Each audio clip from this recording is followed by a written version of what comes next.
ఈ మండలానికి సంబంధించినటువంటి 80 లక్షల రూపాయలను ఇవాళ ఆడబిడ్డల పెళ్లికి మనం కట్నంగా ఇస్తా ఉన్నాం.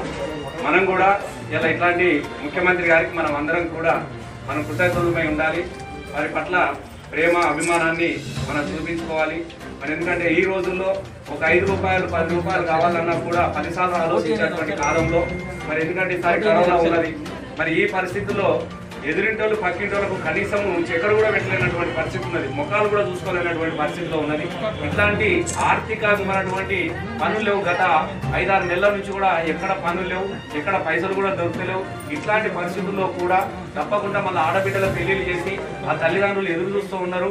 మరి వాళ్ళకి ఆర్థికమైనటువంటి అప్పో చేసి బిడ్డ పెళ్లి చేసి మన కోసం ఎదురు చూస్తూ ఉన్నారు. కాబట్టి ఎంతటి భారాన్నైనా తప్పకుండా మనం భరించుకోవాలి, వాళ్ళని ఇబ్బంది పెట్టద్దన్నటువంటి ఉద్దేశంతో ఈ కరోనా సమయంలో ముఖ్యమంత్రి గారు మరి ఒక్కొక్క ఆడబిడ్డకు 1,116 రూపాయల మనం ఇలా కట్నానికి కింద ఇచ్చినందుకు వారికి మన అందరి తరఫున నేను ధన్యవాదాలు తెలియజేస్తాను.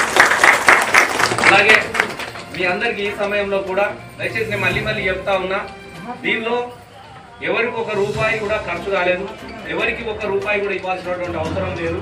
పూర్తి స్థాయిలో మీరందరూ మీ సేవలు అప్లై చేస్తే ఆ అప్లికేషన్లు అన్ని ఎంఆర్ఓ గారు నా దగ్గరికి పంపించారు. నేను మీ అందరి పేర్లు చూసి నేను సంతకం పెట్టి మళ్ళీ చెక్కులు తీసుకొచ్చి మీకు ఇవ్వడం జరుగుతూ ఉన్నది. అంటే మీ అందరికీ మరి రెండవసారి నన్ను ప్రేమతోని అభిమానంతో మీ అందరి ఆదిరామాలతో ఎమ్మెల్యేగా ఉన్నందుకు మీరు ఆడబిడ్డకు సాయం చేసే గొప్ప అదృష్టం నాకు ఇచ్చినందుకు మీ అందరికీ కూడా నేను హృదయపూర్వకంగా నేను ధన్యవాదాలు తెలియజేస్తా ఉన్నాను. కానీ ముఖ్యంగా ఇంకొక విషయాన్ని కూడా మీకు గుర్తు చేస్తా ఉన్నా, మన అందరికీ మొఖాలకు బట్టలు కట్టుకొని పడ్డం మనం వాస్తవంగా ఎవరికెవరు చెప్తలేరు. నన్ను కూడా చాలా మంది గుర్తుపడతలేరు. ఇట్లా దిగుతూనే ఎమ్మెల్యేనా అంటున్నారు.